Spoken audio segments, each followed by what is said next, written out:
예수님에게 어떤 서기관이 찾아와서 질문을 합니다. 계명 중에서 가장 큰 계명이 무엇입니까? 서기관은 율법을 가르치고 전하는 그런 유대의 지도자입니다. 그러니까 율법, 계명에 대해서 아주 잘 아는 박식한 사람이라고 볼 수 있습니다. 그가 계명을 몰라서 예수님께 온 것이 아니고 계명 중에서 가장 중요한 계명, 가장 큰 계명이 무엇입니까? 그리고 여쭈어봐요. 계명이라고 할 때 유대인들은 당연히 십계명을 생각하겠습니다. 여러분들이 십계명을 찬송가 뒤에 보면 대부분 십계명을 거기 따로 적어놨습니다. 제1은 너는 나 외에는 다른 신들을 내게 두지 말라. 또 제2는 너를 위하여 새긴 우상을 만들지 말고 쭉 내려가서 그것들에게 절하지 말며 그것들을 섬기지 말라. 둘째는 우상을 만들지 말고 우상에게 섬기지 말라. 제3은 너는 네 하나님 여호와의 이름을 망령되이 부르지 말라. 제4는 안식일을 기억하여 거룩하게 지키라. 제5는 네 부모를 공경하라. 제6은 살인하지 말라. 제7은 간음하지 말라. 제8은 도둑질하지 말라. 제9는 내 이웃에게 대하여 거짓 증거하지 말라. 제10은 내 이웃의 집을 참내지 말라. 이게 이제 십계명입니다. 그러니까 이 서기관이 예수님께 질문할 때에 이 십계명 10가지 중에 무엇이 가장 중요합니까? 근데 여기 십계명을 우리가 가만히 보면 10가지 중에 5째인 내 부모를 공경하라 하는 걸 빼고는 전부 하지 말라, 두지 말라 그런 부정적인 표현을 보게 됩니다. 이게 전부 하지 말라는 거예요. 안식일은 물론 이제 거룩하게 지키라. 그건 거꾸로 말하면 안식일을 지키지 않는 경우들이 많이 있는 걸 생각하게 됐고, 부모를 공경하라. 그러면 거꾸로 부모를 공경하지 않는 일들이 많겠고, 그래서 가만히 이렇게 생각해 보면 이 십계명은 우리가 하고 싶은 거를 반대로 뒤집은 것 같은 생각이 듭니다. 우리 십계명을 뒤집으면 그게 우리가 다 하고 싶은 거예요. 나 외에 다른 신들을 내게 두지 말라. 인간은 신이 여럿이 있어서 그 중에 하나 내가 선택하고 싶지, 내가 한 신에게 매여서 살고 싶겠어요? 대부분의 종교의 신이 그래서 많습니다. 살인하지 말라, 도둑질하지 말라, 간음하지 말라, 이웃에게 거짓 증거하지 말라, 이웃의 집을 탐내지 말라. 다 우리가 하고 싶은 거예요. 인간의 본성이 다 이런 걸 하고 싶습니다. 근데 십계명은 그걸 다 하지 말라. 근데 이게 하나님의 말씀이에요. 하나님께서 이런 말씀을 주시니까 우리가 하나님이 좋을 리가 없습니다. 하나님을 좋아한다는 건 다 거짓말입니다.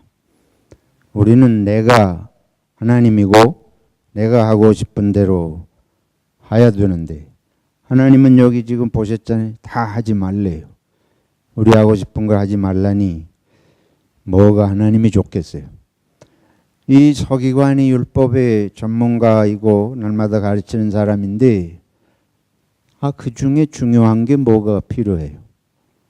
하나님이 주신 계명이면 다 중요한 줄 알고 지키면 되지. 그 중에 가장 큰 게 뭡니까?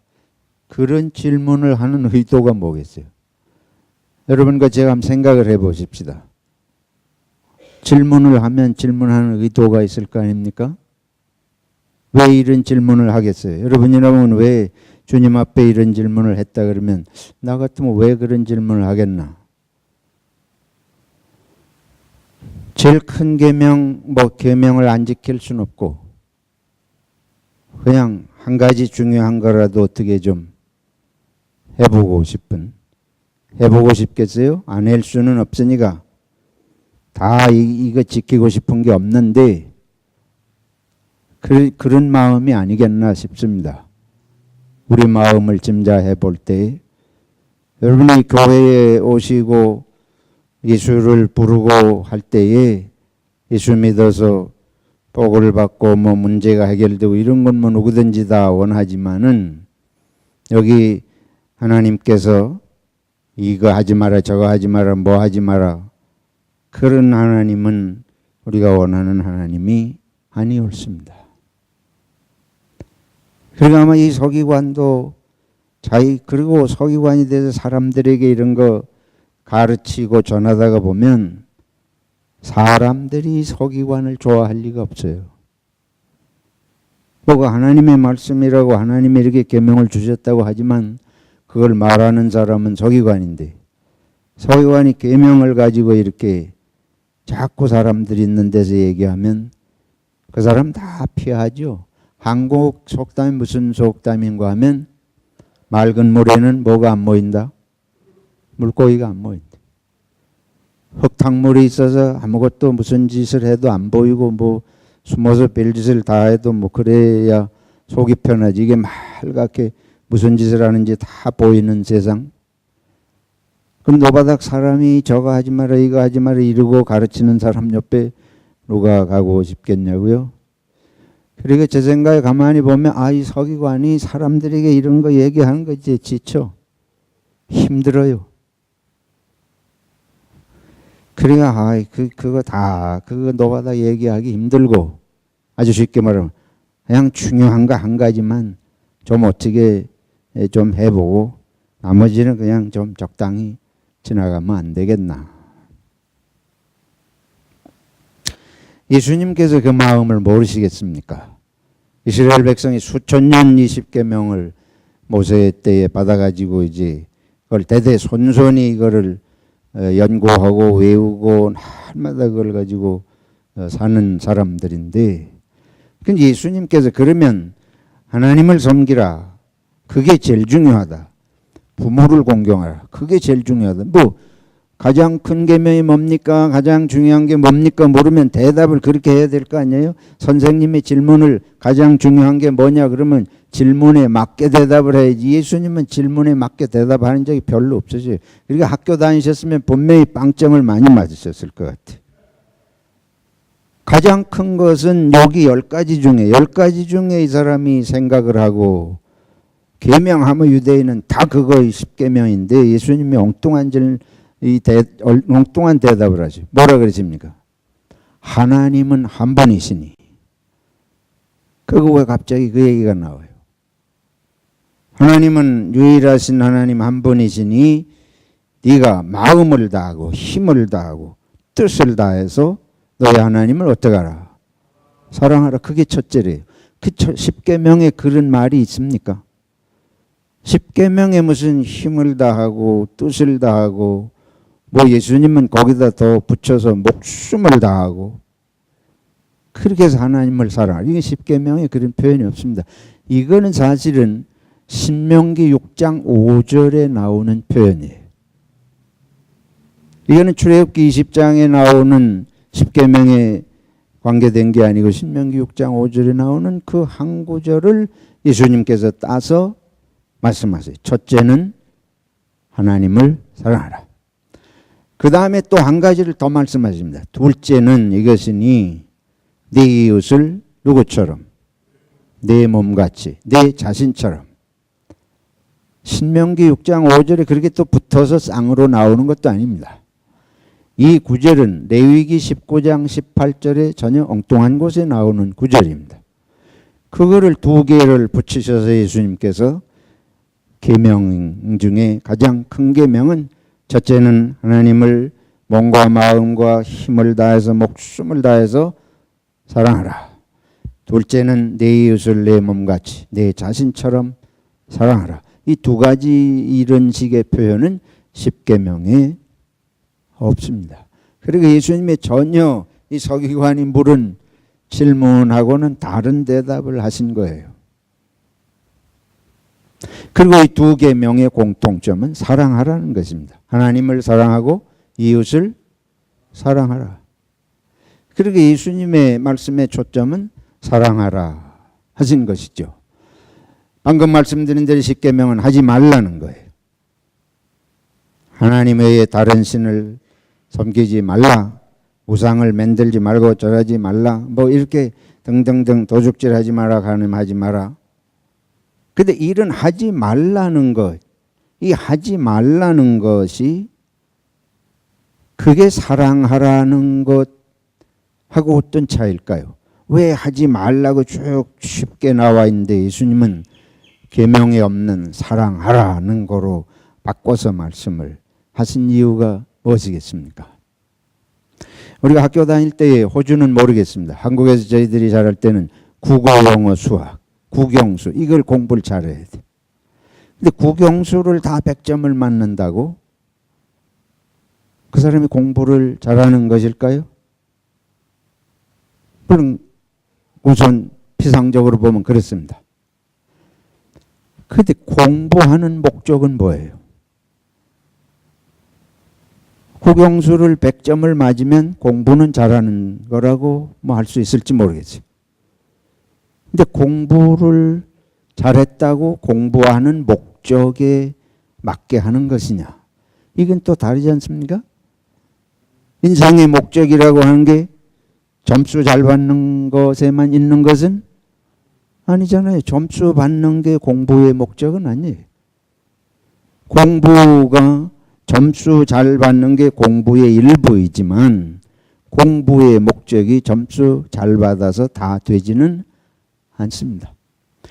계명 중에 뭐 도둑질 안 하고 간음하지 아니하고 거짓 증거하지 않으면 그것도 바람직한 거예요. 계명은 잘 지킨다고 볼 수 있어요. 근데 계명의 목적이 뭐냐 그 말이에요. 계명의 목적이 공부는 잘 했는지 모르겠는데 공부의 목적하고 이게 맞지 않을 수도 얼마든지 있잖아요. 유교에서는 왜 고대 이시조선에서는 유교가 나라를 지배했는데 유교가 얼마나 공부를 강조해요.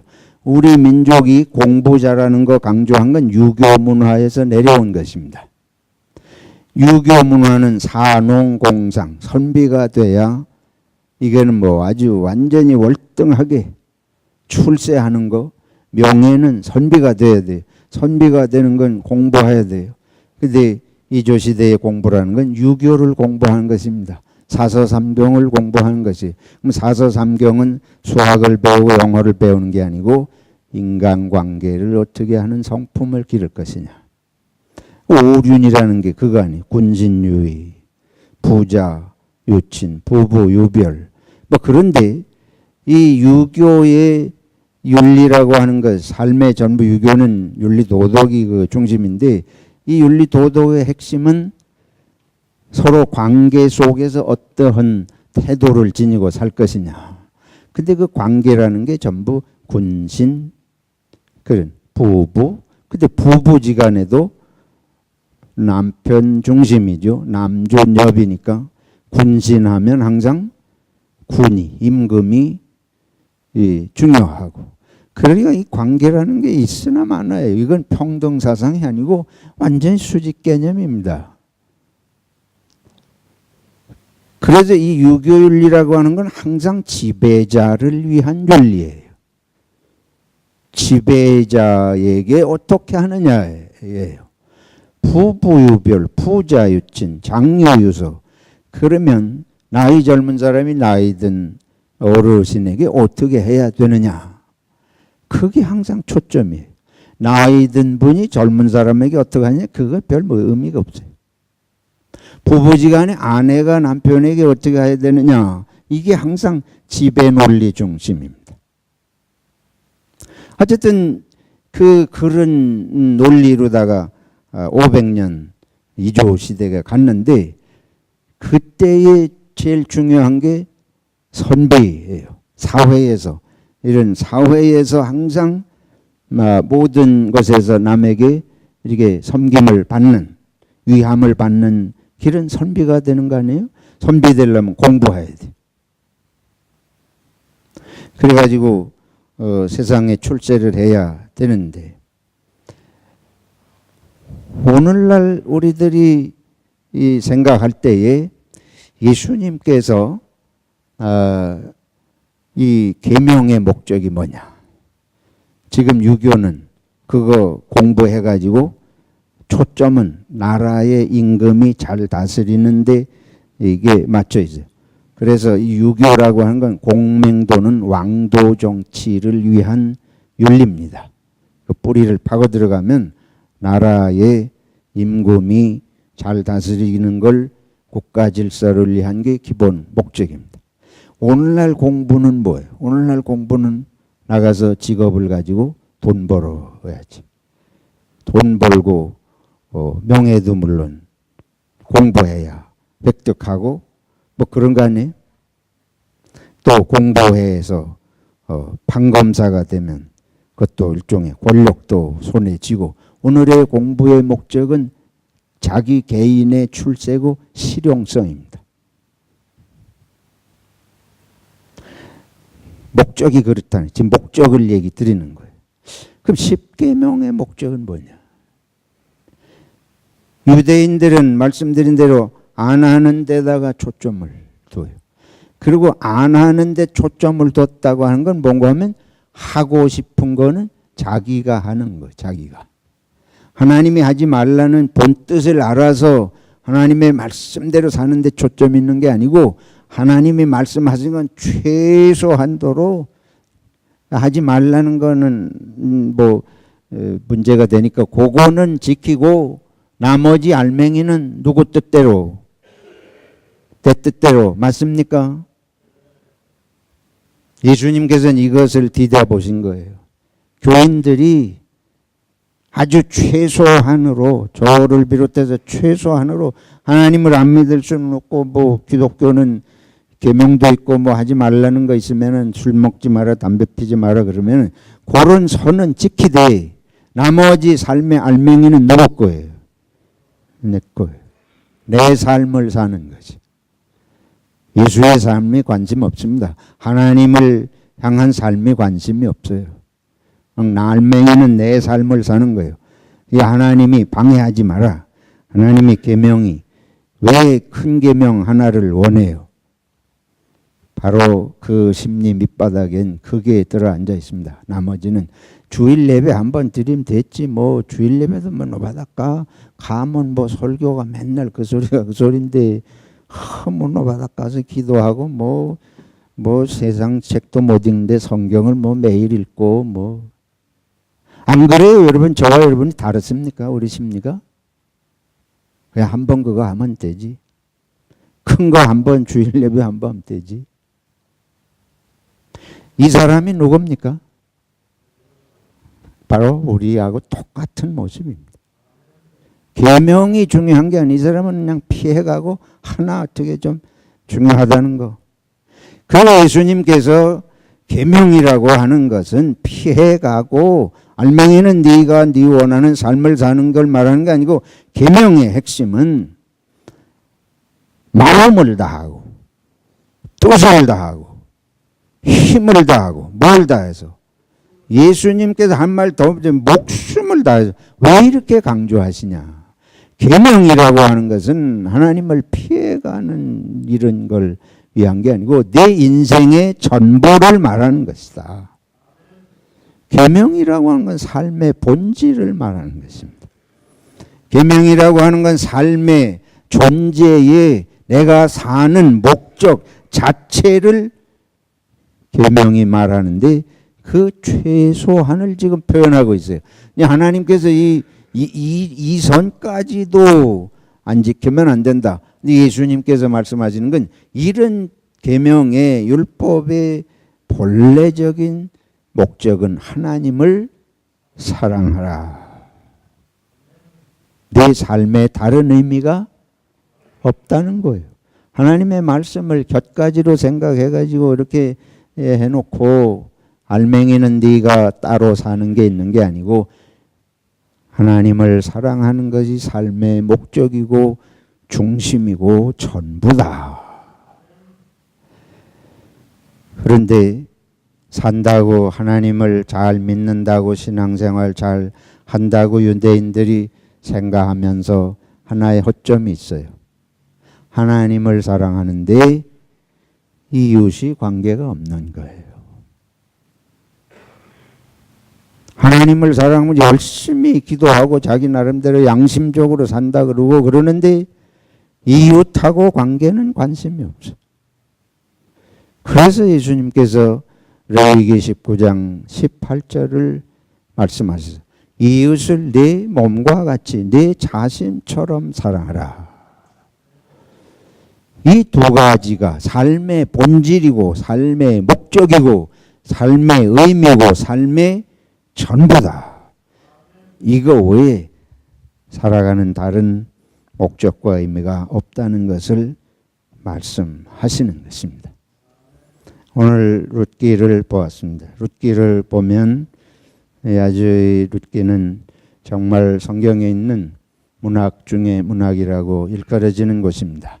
나옴이라는 여인이 두 아들과 함께 이 자기가 살던 땅에서 베들레헴 땅에서 기근이 왔어요. 가뭄이 오고 굶어 죽고 곡식을 구할 데가 없고 그래서 모압 지방으로, 모압 지방은 이스라엘 유대 땅 동편에 요단강 저쪽 동편에 있는 지금의 요르단 지역에 있는 땅입니다.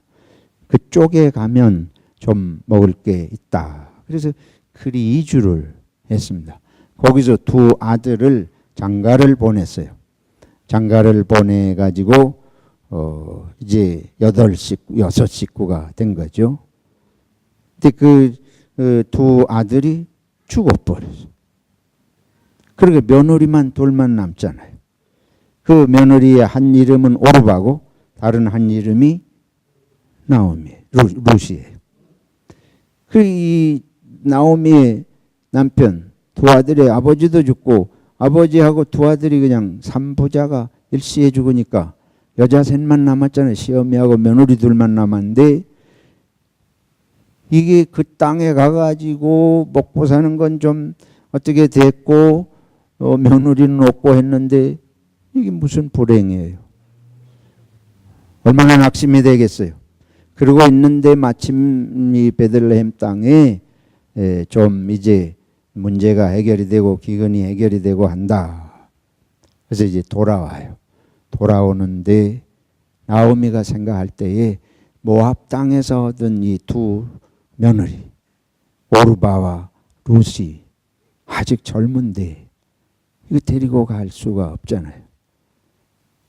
아직 젊은 나이에 갈 길이 먼데 그래서 두 며느리를 불러놓고 이제 너희 두 남편도 세상에 없고 하니 너희들 갈 길로 자유의 몸으로 돌아가라. 두 며느리가 그렇게 할 수 없습니다. 나오미 시어머니가 간곡하게 부탁을 해요. 내게 남편도 이제 없는데 뭐 아들을 낳아서 너희들에게 또 결혼을 시키겠냐. 그때 지역의 이제 풍습을 생각하면서 그런 얘기를 하는 거죠. 너희들이 더 이상 나에게서 기대할 게 없다. 내가 너희들에게 아무 도움이 되질 않는다. 소망을 줄 수도 없고 그러니까 돌아가라. 그러니까 못 이기고 오르바는 돌아가요. 근데 이 며느리 룻은 여기 있는 대로 보면 뭐라고 표현을 하는고 하면 룻이 이르되 내게 어머니를 떠나며 어머니를 따르지 말고 돌아가라. 강권하지 마옵소서. 어머니께서 가시는 곳에 나도 가고 어머니께서 머무시는 곳에서 나도 머물겠나이다. 어머니의 백성이 나의 백성이 되고 어머니의 하나님이 나의 하나님이 되시리니 어머니께서 죽으시는 곳에서 나도 죽어 거기 묻힐 것이라. 만일 내가 죽는 일 외에 어머니를 떠나면 여호와께서 내게 벌을 내리시고 더 내리시기를 원하나이다 하는지라.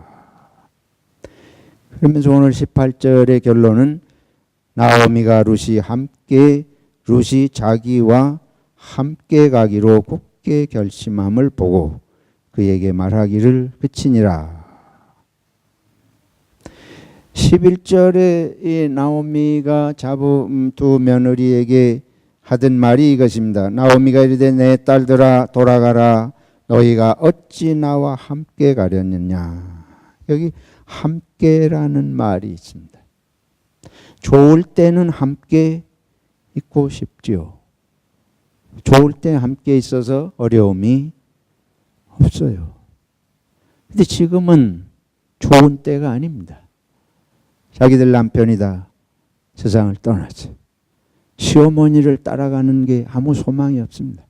더구나 지금 모압 지방에서 베들레헴으로 가면 이제 이건 또 딴 지방으로 가는 것 아니에요. 소망이 없는 시어머니를 따라서.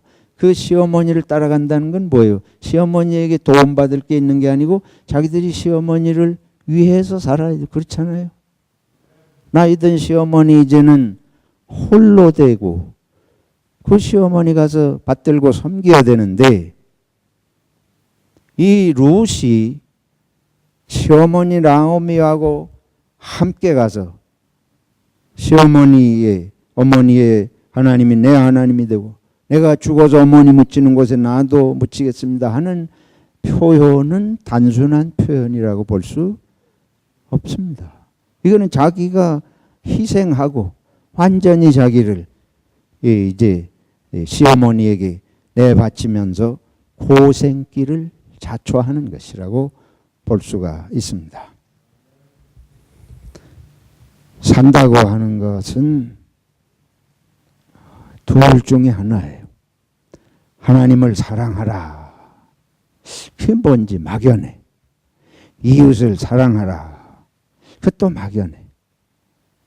말이 뭐 이해가 안 되는 건 아닌데 도대체 어떻게 하는 거냐 구체적으로. 하나님을 사랑한다는 게 이웃을 사랑한다는 게 뭐냐. 지금 이 나오미와 룻의 관계를 보면서 살아가는 두 가지 길이 있습니다. 하나는 사람을 이용하는 길입니다. 사용하는 길이에요. 모든 사람이 자기 이외의 모든 것을 사용하는 데 가치를 두고 있습니다. 이 세상에 있는 모든 것이 내가 사용할 수 있는 거냐 없는 거냐, 그게 내게 얼마나 중요한 가치가 있느냐 없느냐예요. 사용 가치가 모든 것의 존재의 가치, 존재의 목적이에요. 물건도 그렇잖아요. 오늘날 우리들이 모바일 폰을 수시로 사요. 왜 그래요? 그것이 없이 얼마나 불편해. 사용 가치가 많을수록 귀한 것이라고 볼 수가 있겠습니다. 그러면 어떻게 돼요? 사람도 우리가 어떤 생각을 가지고 저 사람이 내게 중요하냐 아니하냐 지금 이렇게 생각하면 무슨 가치가 있을 때 저 사람 사용할 가치가 있냐 없냐. 아주 사람은 사용한다는 말이 좀 그러니까 사람은 저 사람을 내가 활용할 가치가 있냐 없냐. 내게 어려운 때 저 사람이 내게 도움이 되겠냐 안 되겠냐. 그게 우리가 사람을 상대할 때에 사람을 볼 때에 즉각적으로 머리에 떠오르는 생각이에요. 그렇지 않습니까? 사람을 이용하고 활용할 생각이 사람을 대하는 가치예요. 우리가 지난주에 렉셔너리 뭐 선교사님 오셔서 우리 렉셔너리 따라서 못했습니다만은 지난주에 보면은 소경 맹인 바디메오가 예수님을 찾아와요. 여리고성에서 이 바디메오가 거지예요. 평생 나면서부터 맹인이에요. 근데 여리고성에 예수님이 지나간다 하는 그 말이 자기 귀에 들렸어요. 그러자마자 냅다 소리 지르면서 다윗의 자손 예수여 나를 불쌍히 여기시옵소서. 이 메시아라는 말이에요. 주님께서 나를 고쳐주십시오. 그러니까 주위에 있는 사람들이 조용해, 잠잠하라 하고 막 꼬지졌대요. 한 사람도 이 맹인 바디메오를 뭐 이렇게 예수님께 데려간 사람이 없어요. 우리들이 왜 그래요? 왜 이 맹인 거지가 소리 질러서 잠잠해 하고 꼬지람을 할 수 있는 거는 거기에 있는 사람이 무슨 내무부 장관이나 국무총리나 뭐 이런 사람이 거기에 지금 있다 그러면 소리 지르면서 꼬지지며 잠잠하라고 할 수가 없어요. 지가 당해가지고 어디로 날아갈지 모르는데 어디다 그런 소리를 해요. 이 맹인 거지는 나한테 쓸모가 없는 사람이에요. 이런 사람 내가 평생 저 인간 덕볼 게 뭐가 있어.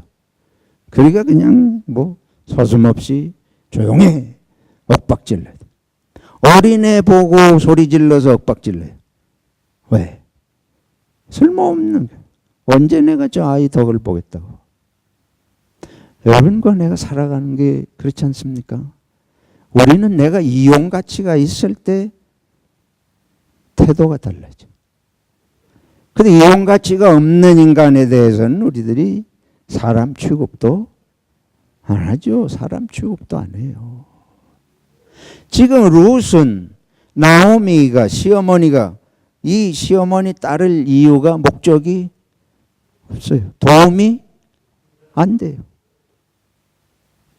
안 그래도 뭐 시어머니 며느리 사이는 우리 조선의 한국의 풍토로는 이게 피해가고 싶은 건데 요즘은 여성들이 시어머니 뭐 대놓고 거절하는. 근데 그때 애 가지고 애 낳아서 기를 때나 이제 와가지고 좀 애 봐주라고 하는 이런 세상입니다만은 이때의 나오미는 가라 그러는데도 이러니까 이 정신이 무슨 정신이냐. 여기서 다윗이 나오고 그 후손에서 예수 그리스도가 나셨습니다.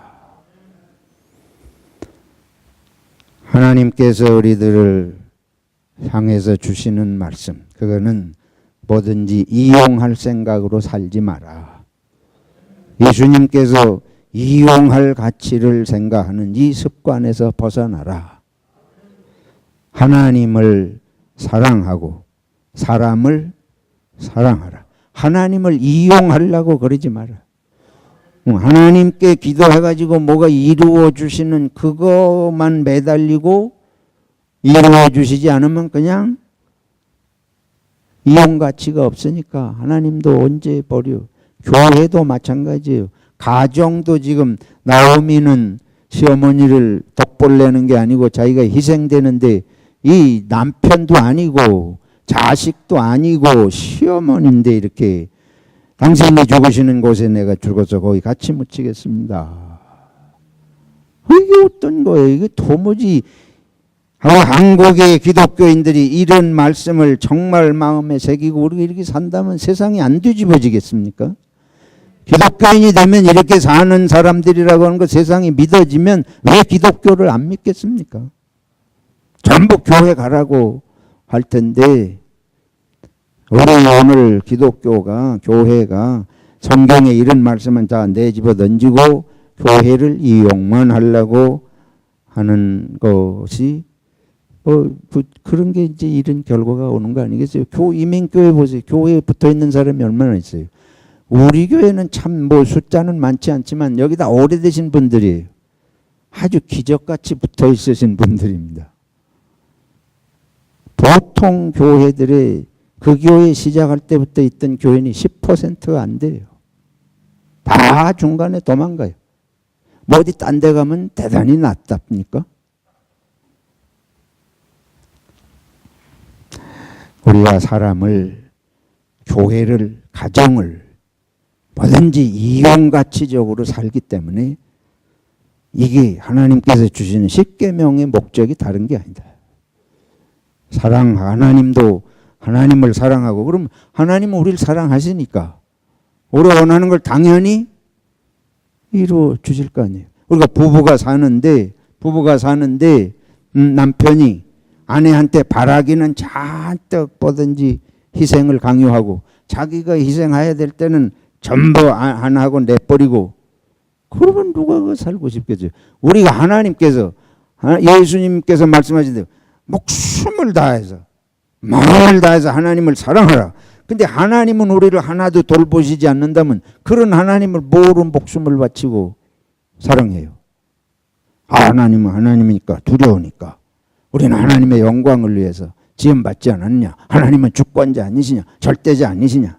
성경에 대한 오해입니다. 하나님의 영광을 위해서 우리가 지음을 받았다. 맞아요. 그런데 하나님이 언제 영광 받으십니까?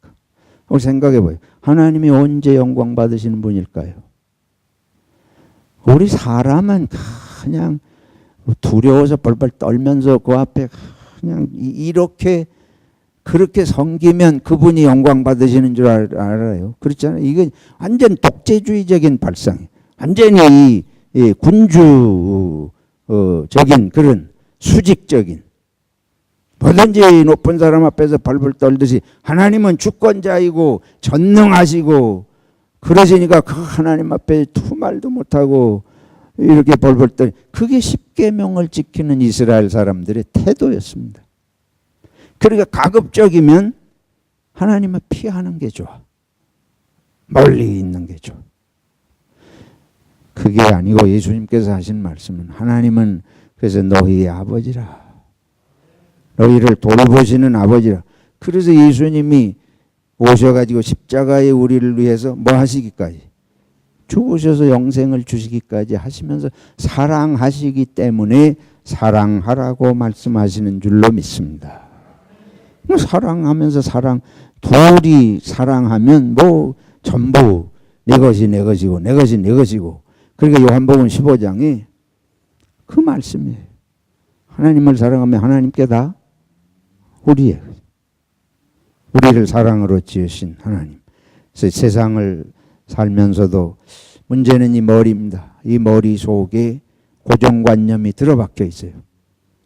사랑이 들어박혀 있는 게 아니고 전부 이용하려는 생각이 들어박혀 있습니다. 그래서 사람을 볼 때도 저 사람이 나를 뭘 이용하려 그러나 그렇게 보이죠.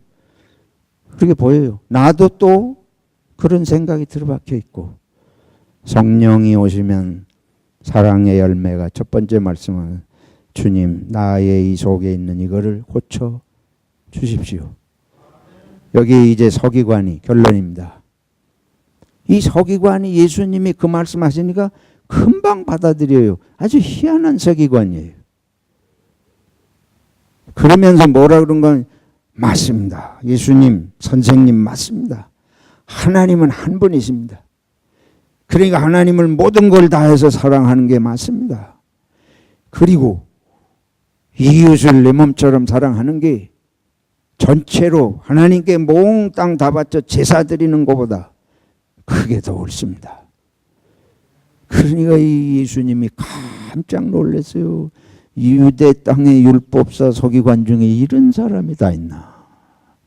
그래서 예수님께서 뭐라 그러신가 하면 맞다. 네가 참 기특하다.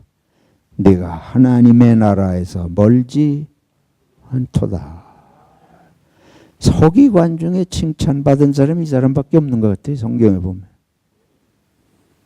오늘 저와 여러분들에게 주시는 이 주님의 말씀을 마음 깊이 생각하면서 주님 이 제 속에 있는 이 메커니즘 이 사람을 보거나 뭘 보든지 이용가치적으로 보는 이거를 좀 녹여서 치료해 주시고 사랑하는 마음을 새롭게 해 주시옵소서. 우리 기도 제목인 줄로 믿습니다.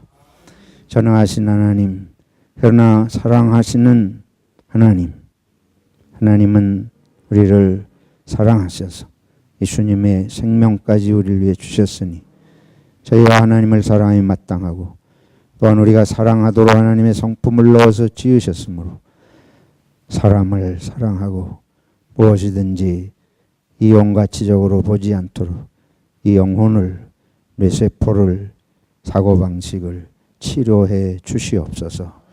예수님의 이름으로 기도하옵나이다. 아멘.